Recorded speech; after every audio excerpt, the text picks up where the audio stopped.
Welcome back to the Purple Politics Podcast. I'm your host, Ben. And I'm Rick. And it's that time of the week when Rick and I sit down to go through the headlines. In the current media landscape, everything is printed in red or blue. Ben and I try to find the purple area between the lines. We ask questions, apply logic, and discover what stories were written by the headline heroes. Just like the news, we're not always right and we don't always agree, but we always look for some sort of common ground. Let us know what you think. Leave us a comment or send an article you'd like us to discuss over at purplepoliticspodcast.com. You can also follow us on Facebook, Instagram, or at Rick and Ben on Twitter. So Trump's Defense Department's under fire this week for its spending. What's happened is there's a report in Mediaite where it states that the headline is the Defense Department blew $4.6 million on crab and lobster tails last September. And last September was the last month of their fiscal year, I believe. Yeah. So the budget that President Trump had approved was coming to an end. And just like every business, they had to find a way to spend the money. Right. And this is what they chose to spend their money on. So before I come down on them about the lobster tails, you own a business, so you understand spending. But and not even just the business now. Right. But even when you work for bigger businesses, you get a budget. If you don't spend all that money. If you don't use it, you lose it. Exactly. You know? And I believe that was even a quote in the article. Oh, yeah. So for your business, you need to spend your money. You're going to spend it on practical items, though, right? I'm going to try. I'm going to not want to, but in the end, I have to, just because it's the right thing. Fix equipment, buy supplies. Yeah, because that stuff always needs to be done. Listen, I'm sure not only this administration, but every administration prior to could have found better ways to spend the money. And we both know this isn't the only administration that's done this. Every administration has done this. Everyone. Yeah, and I think you even cover that here further in the article. But for right now, so some of the things that they spent money on, he spent $9,241 on a chair. I'm not even going to go into the name of the company because it doesn't even matter. I don't care what fucking chair you're buying. Wexford Leather. So I guess Rick's going to say it. Yeah, why not? So Wexford Leather sponsoring the program today. Yes, yes. Followed up by Chinaware. I don't care how rich you are. Who needs a $10,000 chair? I'd like a $10,000 chair. Just to have it, but well, I can't buy a $10,000. When our taxes are paying for it, how do you justify a $10,000 chair? Well, there is no justification. Not for the. I will give him this. There are some justifications. I will even justify his lobster tail and crab legs. I will justify his workout equipment that he spent. I don't know about $10 million, but if the Defense Department is spending that for our soldiers.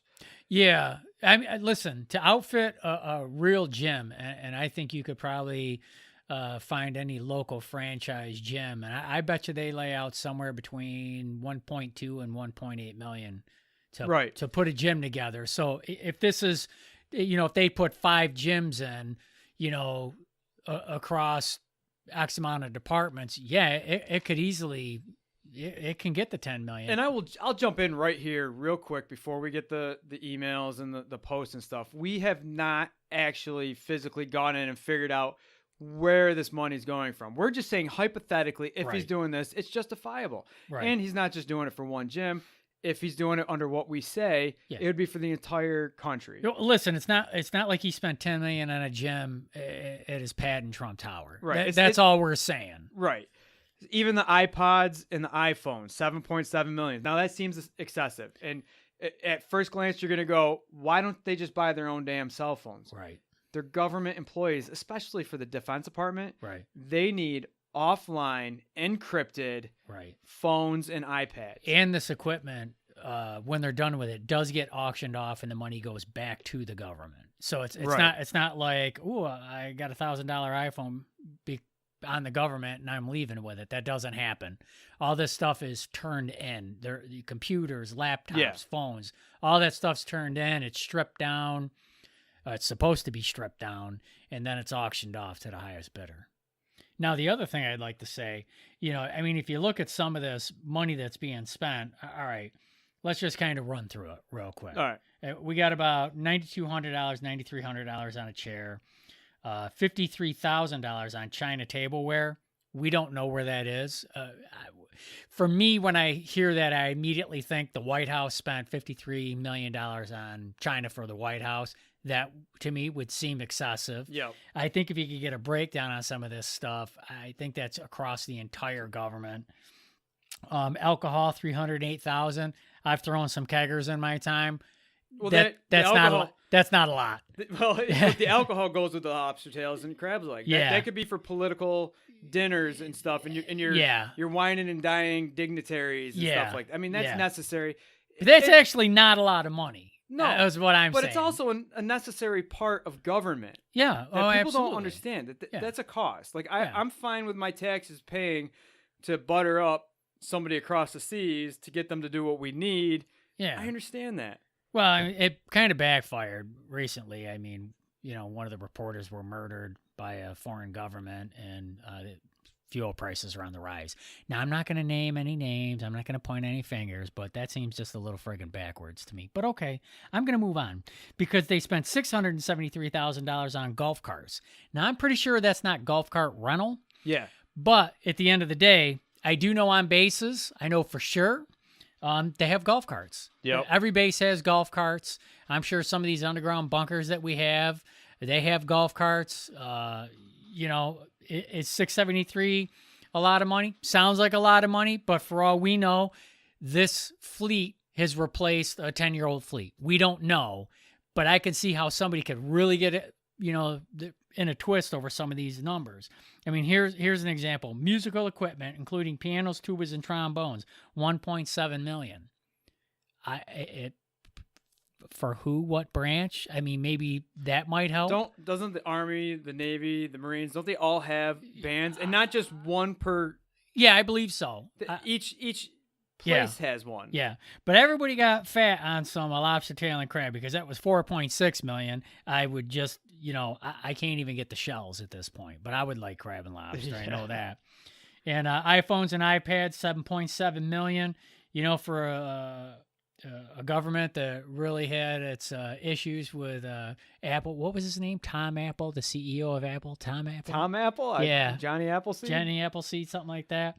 They can't be at odds too much because I'm sure that's why they were all invited to the same room. I think, to break this all down into one idea, I think the problem is the media throws these numbers out, and people just see Trump, not even the Defense Department, Trump buying one item for $4.6 million. They're not spreading it across the country or the Defense Department. It's exactly. And I think that's why I'm dragging it out. Yeah. Because when we get to other presidents, a few minutes in the future, we're going to see some stuff that's probably even a lot more heinous than this, I would say. I mean, it's not even more heinous, but we're just going to point out to everybody. But before we get there, in a press conference, the Deputy Director of Office of Management and Budget, Russell Vought, he got kind of pinned down by the reporters about Trump's overspending, and he took it like a champ, and he kind of put them in their place. Here's just part of what he had to say at this conference. And we are saying to the American people, we can no longer afford the paradigm that Congress keeps giving us, which is that we're never going to make any trade-offs, that we're never going to align what we spend with what we take in, that we're not going to do what every family does across the country and trying to figure out what they can afford before they go out and spend. So yes, we are trying to say that we need to continue to secure the country. We need to continue to secure the border. We're not going to be bashful about that, but at the same time, we're also going to say that we have many, many programs that are wasteful and inefficient that we can no longer afford. So everybody expects Trump to have this fixed overnight. And another thing that we brought it up earlier, or I've brought it up before, Trump's a businessman. He's trying to run the country like a business. Now, whether that's smart or not is besides the point for right now. Right. But he's from the category of you need to spend money to make money. And right there, Vought's like, in that article, and this whole video will be on our webpage. You can watch the whole thing. But he says in there, listen, Trump said it's going to be 10 years. You know, he also says we need to make trade-offs. You just heard it right there. We need to make trade-offs just like any family would in America. Now, every family has to do this. It's normal. You make this much money. What can we do? Can we invest in something, spend a little bit more money than we have to make some money? All families have this conversation. Yet we as people don't expect the president and the Congress to have this conversation. And then when they do have this conversation, Congress is like, fuck you, we ain't doing anything you want because you're President Trump and everybody hates Trump. Right. Or vice versa, when Obama's in power, they're like, fuck you, you're Trump, or you're Obama. Right. We don't like you. But that's the game they play. Yeah. It'd be nice if, like this 4.6 million, if they didn't, and really if they don't use it, they do lose it, especially when the budget comes back around. They're going to say, well, we allocated this much funds, you didn't use it last time, so we're going to cut that back. Why can't they take, I'd rather see them be able to take 4.6 million and slap it to our deficit. Exactly. I agree. Oh, okay. And then have that count as spent money. It's spent money, not only as spent money, but they're not allowed to chew back into their budget and lower it once that's done. Yep. So if he meets that spending requirement, so I don't care if 90% of it went to a deficit. It's something. And that's exactly what should happen. Absolutely. You have it's like surplus, paying down credit card debt. Yeah, throw it just like a family would choose to do. Thank you. Just, you know what?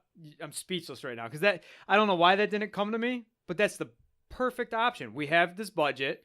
We didn't use it. We may need it next year. That's why they go buck wild spending it. Right.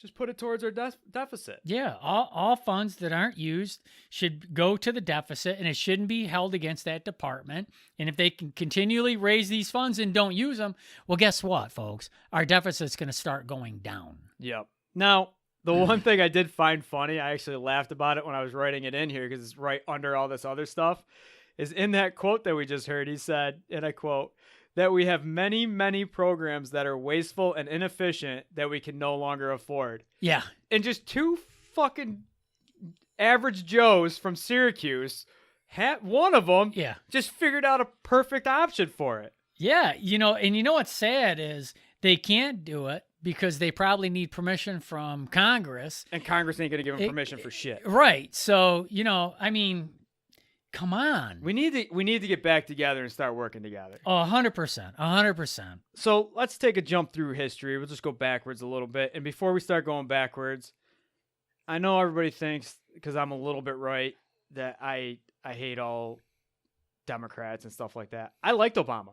I just didn't like his healthcare plan.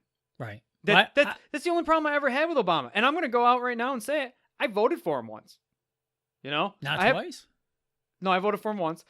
I have no problem with Obama. I like the guy. I liked a lot of the stuff he did. I think he did a lot of good things for the country. I think a lot of things went backwards in time that nobody wants to admit to. Not the topic of today. But I liked the guy. I liked Bush. I loved Clinton. Yeah. Clinton was great. Yeah. And we'll get to him in a second. But, in a Forbes article titled President Obama, and these titles are in here just because they all have the same theme. Trump's title was Trump spent $4.6 million on lobster tails. Right. Obama's title, President Obama, the biggest government spender in world history. Yeah. So just after 1 year of Obama his spending binge, according to this Forbes article, he had already rocketed 25.2% of GDP, which was the highest American jump in history, except for in World War II. But here's the defense for Obama. We're almost fighting the entire Middle East. Right. I mean, he's taken President Bush, which we're going to get into, had 9/11. That is still going on today. Oh, yes. And I will offer out that Obama probably was spread really deep when he got into office. Oh, I'm sure. And that cost a lot of money. Oh, absolutely. So there's no denying it. He spent a lot of money. It cost a lot of money to have wars, just like they said right before then, World War II. Yeah. So, I mean, just because it's just a bunch of terrorists spread across the place doesn't mean it's not like another world war. Because they're fucking everywhere. Yeah. So, according to a CBS News article in 2017, the Obama administration in its final year in office spent a record $36.2 million on legal costs defending its refusal to turn over federal records under the Freedom of Information Act. Now, and the data also showed poor performance in other categories measuring transparency in the government. They also set a record for times federal employees were told journalists and others that they just couldn't find documents. Right. All right. So that's the scandal I'm trying to bring up. I have no problem with that. If it's national security, I get it. We need to hide it. I also get that the NSA was listening in on us, and that's not right. But it's a give and take thing. Like, you're going to find some, you're not going to find some. Well, that was handed to Obama. Obama didn't put that in. That was already in motion when Obama got in office. What do you mean? As far as the NSA listening. Oh, no. Yeah. No. I agree. Yeah. I was just pointing that out, that was just he was handed a bucket of shit. Yeah. There's no doubt. I was just pointing out that the government in general. Right. But you're right. That wasn't Obama's thing. Yeah. I did not mean for it to come off as Obama's thing. I just wanted to clarify. I believe it was W's baby, but. Yeah, it was from the 9/11. Yeah. But I am, like, I'm not for that, but I am for certain things need to be kept secret. Yeah, absolutely. So aliens in your backyard. I mean, leave nobody my wants to talk aliens about out of that. this, all right? Yeah, well, you know But what? If he 30 keeps shitting in my plants, we're going to have a problem. The $36.2 million in legal costs. Now, I'm not saying this is Obama's fault. It was probably the Republicans' fault for trying to get all these documents. Oh, yeah. At some point, just stop, because that's coming out of my paycheck, your paycheck. Listen, here's a perfect example. The government shutdown. It cost the government more to shut the government down for the 4 to 6 weeks it was shut down than the man wanted for the wall. But they made so much from it because they have years of just saying that it was Trump's fault. Yeah, but the fact that they're not willing to come together and like talk to each other, and it's not just the Democrats. Trump both sides are guilty. Both sides are guilty. But here's a point. You had that money wasted. You had this money wasted. Both sides are just as guilty of wasting money. That's the only point I'm trying to make. Well, let's go back to the other side. Let's go back to my favorite, W. Bush. I love W. Yeah, I love W. He's funny. I've read all of his books. Ben's Book Quarter. Yeah. I've read both his decision points and the one about his father. And I get that he has a ghostwriter, but you could tell he loved his dad. Oh my God, yes. And decision points, when you actually like go back and understand his mindset, and I get that he gets to write it in hindsight so he can make it sound better. Yeah, obviously. They're easy, great reads. Give him a shot. He's funnier than hell. I will say this. I think he is funny, yeah. I will say this. To watch him give a speech was just pure entertainment because my opinion, there's some guys that are good at giving speeches. I'm going to give you a few. I'm going to say Barack Obama can really deliver a speech. Bill Clinton, he's another one that could really deliver a speech. John F. Kennedy's another one could really deliver a speech. W, he just kind of stunk at it, but he had fun with it. He didn't care. He didn't care. He'd mispronounce words and... Nuclear. Yeah, nuclear. But he was just a good old boy. But at the end of the day, the guy's a patriot. He loved his country. Yep. He absolutely thought he was doing what he thought was best. Yeah. And I will say I didn't really see like too many scandals with him, and he got the shit deal with 2001, and yeah. I mean, it was a little rough. Anyways. But all right, so back to Obama. His title was President Obama, the biggest government spender in world history. Well, just a few years before that, in 2002, Bush's headline was, "Too much is never enough. Bush's military spending spree, 2002, from Institute for Policy Study." So, right there, too much is never enough. We're always bitching about how much they spend, and we always will, and we always should. We should always look at it. Yeah, absolutely. But they should give us the correct information. If they're going to write the article, break it down. Well, here's the quote. So this is a direct quote from the Institute for Policy Study. Now, I will say, this is, if you look them up as where they lean, the line is so left that it's bent. Yeah. It's gone so far left, it's bending. Right. So, but, quote, "Forget that September 11th has been used to justify $39.6 billion military budget, the largest increase in defense spending in 2 decades. In 2 decades, remember that, and that the war in Afghanistan is costing more than $1 billion a month.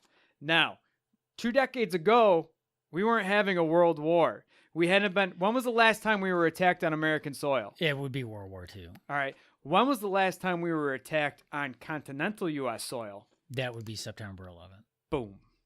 That's what I got to say. Right.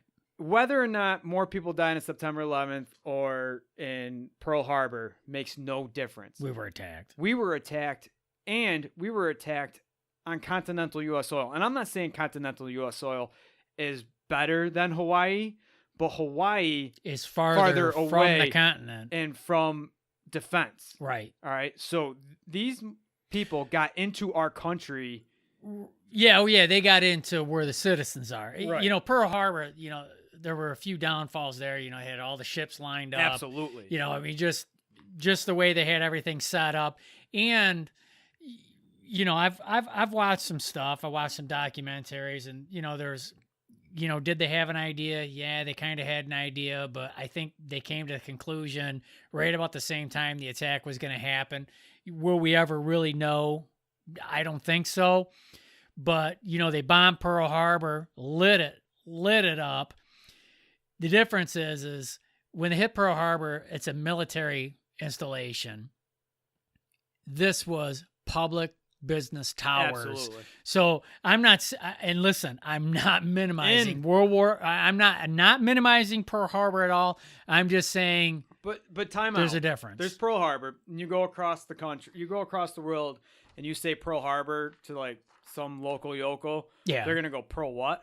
Yeah. Does that come out of an oyster? Yeah. You go across to that same local, and you say 9/11. No, and you say America. Yeah. They say Statue of Liberty. Yeah. Yeah. You know, for sure. So they hit the American. The city, heartbeat. The heartbeat is what I think that's the heartbeat. But that's we've gone way too far. That's besides the point. All right. The point is $396 billion military budget is a lot, but it's because of that. Right. And to try to, I mean, you even brought up September 11th, and then you're trying to like, right. Fuck you guys. Yeah. Trying to make a mountain out of a molehill, and they're trying to make the spending more devious than it actually was. So some of the things that they also had a problem with, $27 billion that he requested to Congress, and I think he got $14 billion. $130 million was going to be spent on foreign countries or indigenous forces. That's the only way to fight the Taliban. Right. Out of like $1 billion was tagged in a clause called notwithstanding any other provision of law, meaning that the few laws in place to keep the military aid and weapons out of hands of human rights abusers was no longer relevant. So there's where I'll give you issues. Countries like Turkey and stuff we were starting to give. And that's kind of where the World Trade Centers came down, because bin Laden got his weapons from us to go after the Russians. Well, somebody. Listen, they all get weapons. They're either U.S. or they're Russian. Right. You know, I mean, there's huge money in that. Yeah, Right. There's big money in war. But all right, so we've defended him on the war. So let's just be honest and say that there are some like fluky things. So in a 2003 Department of Treasury's financial report, there was $24.5 billion in 2003 that were unreconciled transactions. Now, an unreconciled transaction means we know it got spent. We just don't know where. We just don't know what it got spent on. Well, you know, I think somebody knows. Yeah. And then to go back one more, Little Willie. So, go ahead. I wish I had that sweet song, Little Willie Willie Won't Go Home. Yeah. Because he wouldn't. He was like, I didn't touch her. Yeah. But did not have sexual relations with that woman. But I really got nothing to say about him. Our debt wasn't bad. We had a surplus. I like Clinton. Our spending was down, and he could play the fucking sax. So yeah. You know, if Little Willie wants to come back without Little Hillary, I'm fine. I mean, here's the problem. I don't. You know, they had to oust him for getting a They did to him what they're doing to Trump. Yeah. So Ken Starr, right? Yeah. Ken Starr wanted to go after him, and he was going after him for all this other shit. And then he heard about Monica Lewinsky. Had nothing to do with what he thought he was getting, and he couldn't find anything on what he thought he was going to get, which is exactly what's going on right now with Trump. Right. So he found a scandal. He latched onto it. Bill made the fatal flaw of lying. Yeah, he shouldn't have lied. He should have just came out, and I guarantee that people would have been like, yeah, we've all cheated at some point. You know? Well, all it is it's a black eye in the history of the presidency, and people put it there. Yeah. And listen, I'm sure President Clinton isn't the first one to get a little action in the Oval Office, and I'm sure he won't Marilyn be the last. Monroe? I don't want to dredge up the past. I'm just saying. You can't speak ill of the dead? Yeah, it's not like, it's not like he's the only one. That's all I'm saying. I agree. That's all I'm saying. All right, let's get into like personal freedoms. Start out with the First Amendment. So this week, this EMT Alex McNabb, he's from the Patrick County of Virginia. He's an EMT. They found him on a podcast. It was called The Daily Show, but not like The Daily Show with Trevor Noah. Right. The Daily Show, SHAOH. I'm sure that's some derogatory I don't know. thing. I don't know, and I apologize to anybody. That's the name. You can look it up. Yeah. So I don't know what it means. I didn't look it up. But he's like one of those what are those boys that are out there now? The haters? Yeah, what are they called? The Proud Boys. It's like one of the Proud Boys things. Yeah. So anyways, they found him on there saying derogatory things towards black people, and he got suspended from his job, and according to the CNN article, he's finally lost his job. But he went... I'm heartbroken. Well... You know me. I'm all for the First Amendment. Let's just hear what he had to say. Yeah, this is the First Amendment sucks when disgusting individuals use it to spew hate. But if we don't let disgusting individuals use it, I agree with you. Then the newspapers can't call out Trump. Yeah, but I hear you. And I understand. Let's just take a second to hear what he had to say. Go ahead. I'm not listening. I want to make this very abundantly clear. I do a radio show, and I'm actually an entertainer. Okay, we do two things on our broadcast. We do political speech, which is protected by the First Amendment, and we do shock comment, okay? So what you're looking at right here is basically like a Marilyn Manson or somebody from the Jerky Boys, something like that, okay? And that's why I'm here tonight. This is about free speech, which is under assault in this country. So this motherfucker's comparing himself to the Jerky Boys. You remember the Jerky Boys that call up people and do prank phone calls? Yeah. They're hilarious. Yes, they pissed a couple people off, but they're funny. Yeah. Marilyn Manson, he's a shock rocker. Right. Howard Stern's a shock jocker. But there's a big difference between this guy and Howard Stern and Marilyn Manson and the Jerky Boys. Well, here's the thing. The full video, I wish I could play the full video. The full video will be on our webpage.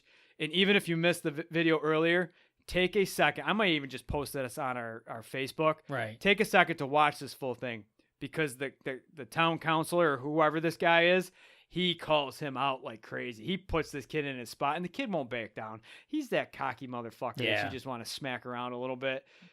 But this guy was like, "Did you say this?" I mean, it was awesome. Like, I even had to adjust the audio because the audio is so low because the speaker was so loud because he's screaming at the guy. Wow. But so from what he said and what we've said, I am fine with everything he's done until you realize that he is an EMT. And what he actually said was this. He compared black patients to gorillas on this episode and claimed to take, quote unquote, immense satisfaction as he, quote unquote, terrorized an African-American boy with a needle. Now, his company has a policy that says he will not discriminate based on race, gender, religion, age, national origin, whatever. We all signed that policy at work. So before, I was fine with it because he hasn't. He can discriminate on a radio station all he wants. Right. Well, yeah, but this is different. This is different because now, even whether he's done it or not, he's admitted to terrorizing a patient in his work vehicle. They have every right in the world to fire him. Yeah. And even if he didn't do this and he was just doing it for the shock jock part of it, Guess he shouldn't have fucking said it then. you shouldn't have said it, but B, you've already shown the mentality of a person who would. Right. So now your African American population, Jamaican population, Caribbean population should absolutely worry about getting in this county's vehicles because they don't know if this fucking psychopath is in there. Jesus. A lot of the times when people slip up and say something and then they come back and say it's a joke, no, it's like if they crack one day, that's what they're going to do, or worse. Yeah, absolutely. So, yeah, I have absolutely no sympathy for this guy. Yeah. Karma kicked him right in the nuts. That's right. In local news, Central New York news, we all heard about it out here. Out here, we have a town called DeWitt, and the restaurant chain Chili's had a group of 5 or 6 individuals go in and just shoot up a couple people. Yeah. Now let me paint a picture. All right, where this is, it's a pretty high traffic area. It's on the edge of some very well off neighborhoods. It's near Syracuse University. It is a popular area. It's a very popular area. Lots of families. So I mean, this place gets jammed up. You can't drive down the road. There's just tons of people out yeah, there. yeah. You try to park into one of these places on even a Thursday night, you're not getting parking. Yeah, forget about it. So he goes in with some other people, and I'm pretty sure he was a coworker of these people. He was. He shot and killed, what, 2 people? It was 2 or 3. I think he hurt a bunch, killed a bunch. Doesn't even matter. So, I'm sorry. It does matter. It's sad that it happened, but that's not. No, I knew knew what you meant. I knew what you meant. When you say it doesn't matter. I just felt bad to the victims right there. Well, yeah. Now, so the quantity doesn't matter. What it matters, but what he. Holy shit! We're just going on. Yeah. So he ends up going to jail. While he's in jail, he starts playing around with the sprinkler system, which makes the guards enter his cell.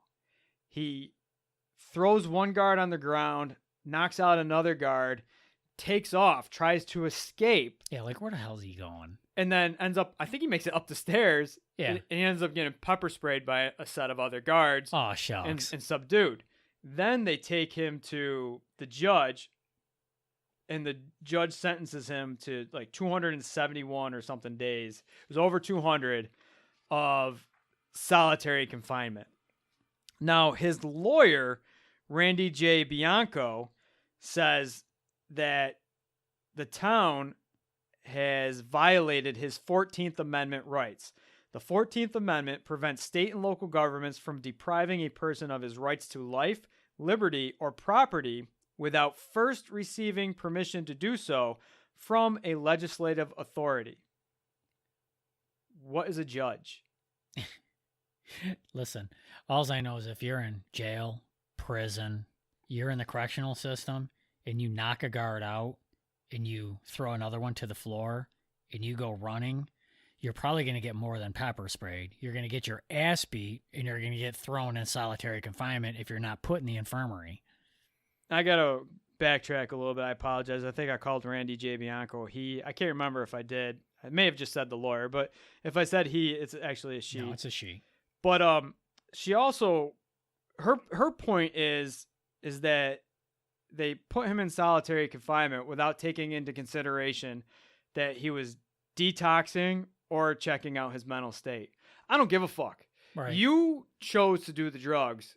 Your detox. Listen, he is on chose you. to rob that restaurant or attempt to rob it Well, and murder those people, and but- that's what put him there. These but are all this- his choices. But this is based on his 14th Amendment No, rights, it's fucking bullshit. based on the detoxing. Yeah.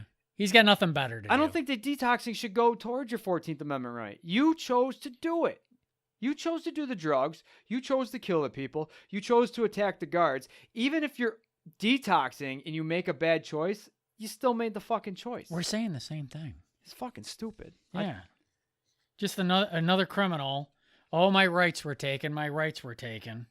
Yeah. What about the people that died? What about the people that were injured? I think my point is I'm taking the people out of the situation because the reason he got solitary confinement didn't have anything to do with that. It just had to do with him detoxing and attacking some guards. Listen, he attacked a guard. I don't care what the reason is. Yeah. if you attack a End of guard, story. You attack a guard. That's you go it. down south at least 20 years ago. Yeah. I had a buddy who worked down in one of the Florida jails, and this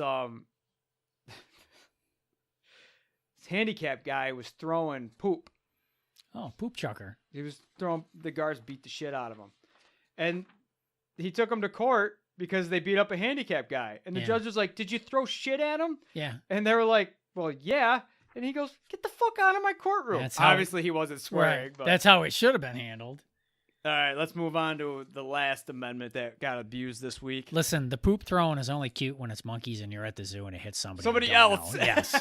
Other than that, hilarious. it should not be done. Just saying. So, all right, the Fourth Amendment.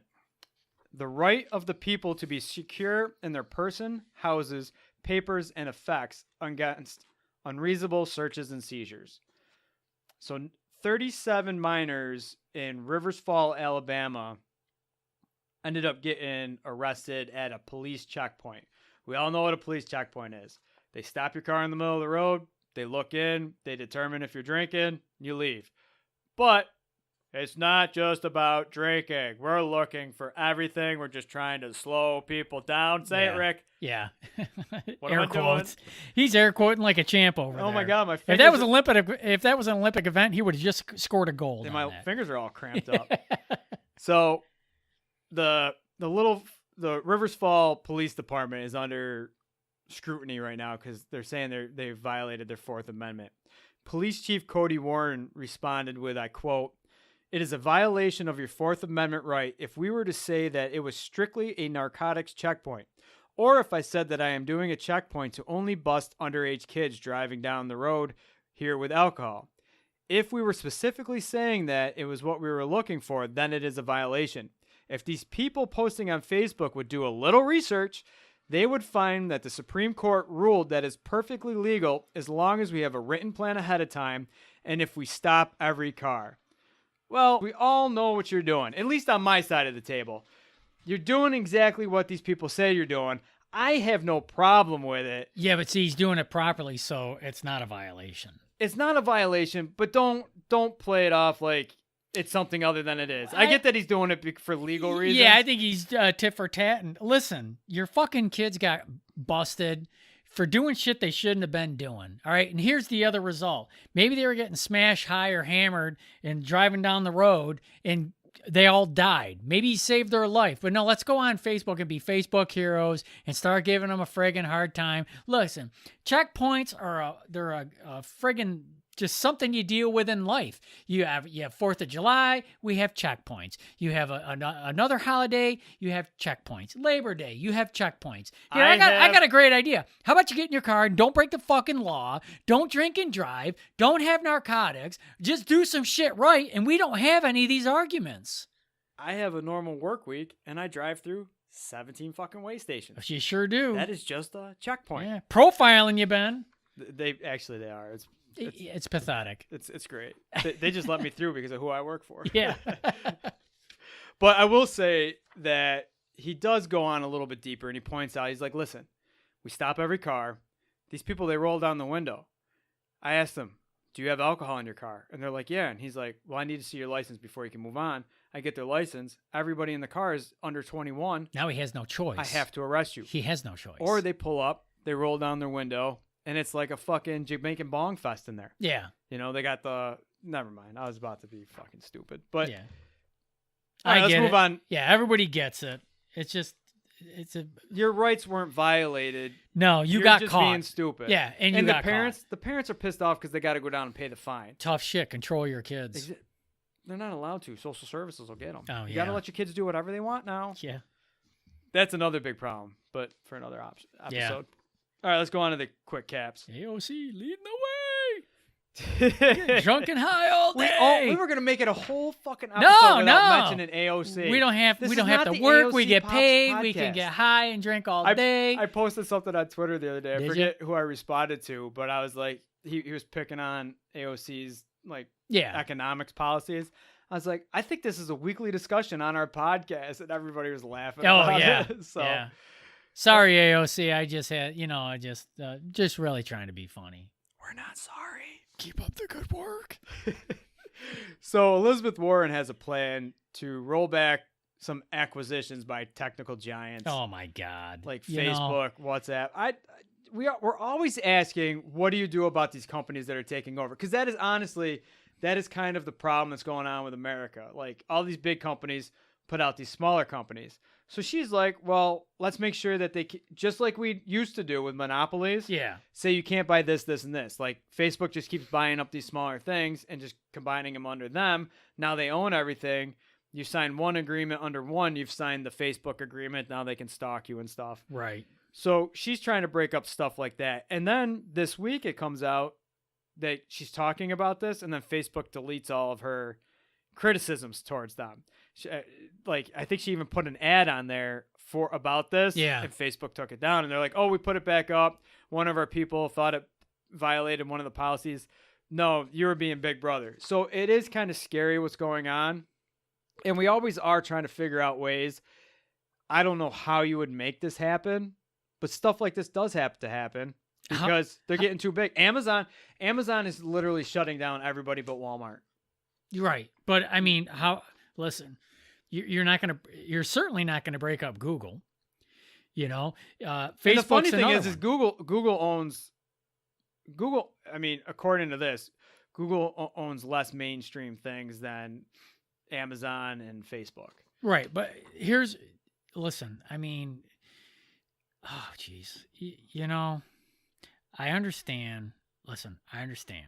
All right. I get it. And I get what she's saying. Okay. But do you think this affects everyday America? What, that Facebook and Amazon own everything? Yeah. Abso-fucking-lutely. Right. Okay. How does that impact? I'm not being a smartass. How does it impact? How does that impact John Q. Public? Because for me, it's a convenience to buy something on Amazon. Or if I don't like the price or I can't find it there, maybe I go to Walmart or maybe I go to a local store. Well, Amazon's putting out all these local things. Okay. So you get into a point where you can only get on Amazon. And now we have two things. We let them do this. We let them get as big as they want. And they're going to get as big as they want. Yeah, sure they are. But now we have to go socialism. Oh, no, I got you. That- AOC, Yeah. seen this coming. I didn't.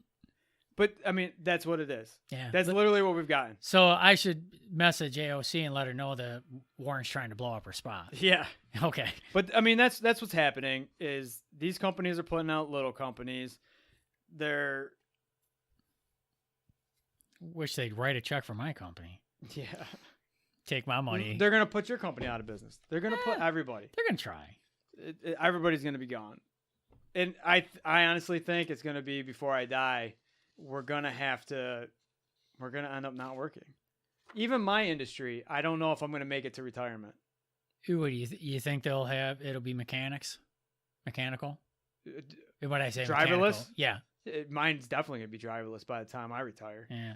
And what I do, I don't lump it off the back of the truck anymore. I just back it into a door, disconnect, pick up another one, and leave. Right. So it's not like when I worked at the other company, the grocery distributor, where they're still probably going to need people. Right. My job is dead. Right.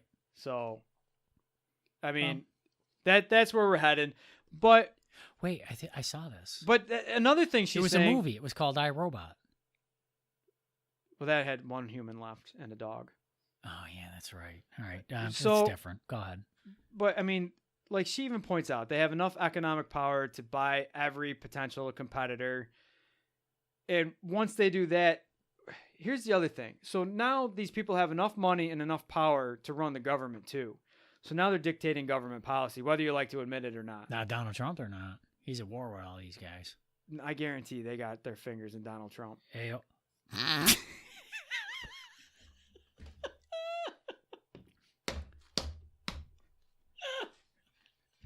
I'm not editing that out. AOC got these guys, all them guys got Amazon basically so pissed off they said, fuck New York, we're not coming to New York. Well, that didn't have anything to do with Trump. But No. What I'm saying is, I understand what you're saying. They're saying, they can run politics right now. They need something done. They just hand them the money. Right. What I'm saying right now is they're running into a wall with Trump. Trump's been bashing Amazon for 6-8 months, AOC and her freedom fighters there, they've been bashing or clapping about all these, thousands of jobs that New York's not going to have now. I did do some looking into that. Yeah. And there are some things that I got wrong on that. Like they weren't moving a distribution center in there. They were moving high paying jobs, like they were office jobs. Office jobs. Yeah, they were office jobs. Which was their concerns of the community were right. It was just going to move a bunch of people out of the community, but there's still jobs. Yeah. Anyways, not going back to that, but it's all these like 1984 and all these movies and books where they're talking about companies running the country. This is how it starts. Yeah. So I don't always agree with Elizabeth Warren, but I think we do need to. I think that's the way I wanted to put it out. We need to spread the power around, because if 3 companies own everything, they own America. But if 500 companies own a little bit of everything, there's a little bit of brain power in there. Right. I mean, think about it. These 3 companies, they're all run by liberals. And they cater to liberals. Yeah, but they don't want to support non-working people too. Well, they don't want to hire anybody either. Right. Well, listen, the point is she's pointing out 3 companies. And what I'm going to say is there's other companies that aren't even on the radar that have serious political pull. That these 3 companies are going to own at some point. That's why she points out these 3 companies. Right. Okay. So, like, whoever runs the NRA, one of these companies is going to own them at some point. Listen, Google, I like you, Ben doesn't. So, when you're talking to me through that little microphone Actually, I thing. search with Google every episode. Same here. Same Google. here. Google can search my What's history. that Amazon thing where the chick talks to you out of the microphone? Echo? Yeah, she's going to plot to kill you. Keep slamming Amazon. Go ahead. All right, well, while we're pissing people off. Are we, though? Well, nah. I hope so. I hope so. So let's move on to movies, all right? Because I have a big problem in this next article. The Motion Picture Arts and Sciences, it's led by Steven Spielberg. They're feuding over eligibility requirements for Academy Awards. So this year at the Oscar, I don't know if everybody saw, but Roma, which I haven't watched, but I heard is amazing. I actually, you know what? I can count on one hand how many times I watched the Oscars. And for the first time, I did this year. Yeah, but Roma, the director, the movie, everybody kept winning. Crushed it. I haven't watched it. I will watch it. But Spielberg, he wants the Academy to require a 4-week exclusive theatrical release before films are eligible for the Academy Award. Now, my question is why does a movie that goes to a movie theater any different than a movie that goes on Netflix? Well, because it affects him. Exactly. And here's my point. Listen. The Academy already has rules in place, and now you don't like how it panned out, so you want them to change the rules. Right. I call bullshit on that. I call crybaby. Yeah, well, you know what? I like Spielberg. I like his stuff. And you know what? Honestly, I can't name the last Spielberg movie I watched where I was like, that's a fucking awesome movie. Jaws? No, my God, no. I could rip off a ton of them right now. You're going to say Schindler's List. No, I wasn't going to say Schindler's List. But did he direct that? I don't think so. Oh, I was gonna say because I haven't watched it. I don't give a shit. I don't think so. I can honestly say I probably think Jaws, maybe Indiana Jones. Jaws was that was him? I think it was. I don't know. I better Google it. Yeah, I think it was one of his first. Yeah, Universal Steven Spielberg's Jaws, 1975. Yeah, that was one of his first. My point is his movies aren't all they're hyped up to be. They're Listen, good. But I've seen made for Netflix movies that have made me cry. I've seen some awesome stuff on Netflix. I don't see how a Netflix movie, an Amazon Prime movie, is any different. It's not. You're still directing a cast with a story, with Absolutely. a script. Absolutely. So that's just people being. I think he's just being a crybaby, to be honest with you. He had some rookies come in and steal his thunder. And I'm not even sure that they're rookies. You know what? These might even be people that never even got a shot to get their film done. Because these big companies are only concerned with big directors. Thank you. So I say, you know what? The rules are the rules. You know what? Not everybody gets a trophy in life. And here's a perfect example of it. But then the article goes on to blast Netflix. Why? All right, So we're so a production company. I got rid of cable. I only have Netflix and Amazon Prime. That's all I need. Anybody who's watching that much TV, it's unnecessary. I get all my news from my apps. I still read newspapers, magazines. That's how I get my news for this program. Google. But Google, who he wants to dismantle. Google, did you hear that? I don't want to dismantle. I just want them to stop buying shit. So and get their fingers out of Trump. I was hoping you had that in your mouth. Rick was drinking right now. I was trying to get him to spit all over the table. But all right. So the author of this article, this comes from Slate. He goes on and he talks about like he doesn't like that they autoplay trailers, that they have a skip intro button. Now, when you're watching a TV show, you've already seen the intro 400 fucking times. Yeah. Skip the fucking intro. Yeah. All right. The worst one of all, under his, it's in big capital letters. Fuck you, Netflix. I think this was a tweet that he's copying. Fuck you, Netflix. Stop cutting off the credits. Well, fuck you, random Twitter guy. Yeah. Nobody's watching the fucking credits. Who was the last person that watched the credit? I only sit through credits during movies when I think there's something at the end. And when I'm at a movie theater, and one of the reasons I hate going to the movies is you have to fucking sit there and wait for the credits to end. Right. If I want to read the credits, I go to IMDb. Right. Yeah, because it gives you all the information. And if you're so far behind that you don't realize that fucking half the time I'm watching Netflix, there'll be a slow part in a movie. I'd be like, I wonder who that fucking guy was. IMDb. Oh, yeah, it boop, tells boop, you boop. everything. I don't have to wait to see that. Oh, my God, it was Bryan Cranston. Yeah, I do the same thing. So I don't thing. understand. It's just these fucking morons. They're yuppie. They're pretentious. That's why I hate critics. Because they think they're smarter than you. You know what? I love every movie I watch. I may not love it as much as the last one. Right. And if it's Steven Spielberg, probably a little less. But I love every movie I watch. I'm just that guy. I get into them. I can read a book. I can watch the movie afterwards and still love the damn movie, even though they cut out half the book. Yeah. Well, here's the thing. I'd rather save some time and watch the movie instead of read the book. I'm that guy. Can I read? Yeah, it was required. I give him notes every week. He gives me notes every week, and it takes so long for him to sound out those vowels. It's tough. It's like trying to get Democrats to use pronouns. Stealing my lines. All right. As always, we try to end on a good one. And USA Today put out this story about a woman named, oh my God, Donlin Andrews read the fine print on her travel insurance contract from a company named Squaremouth, a Florida-based company. Oh my God. This lady is the one who sent that tweet about fuck you, show the credits. Because nobody reads the print on that bullshit. Nobody does. You know who does? This lady does, and I guarantee she watches the credits at the end of the movie. And somebody should put a Easter egg in the credits for this lady. Oh yeah, for sure. So in this small print, she gets to a point and it says, if you've read this far, then you are one of the very few tin-leg customers to review all of their policy documentation, revealing a secret contest inviting Andrews to claim a $10,000 reward. Yeah. That's great. that encourages people to actually read their fine print so they're not saying later on in court, oh, I didn't realize it said that. Yeah. We were just talking about the disclaimers and Facebook and stuff. Yeah.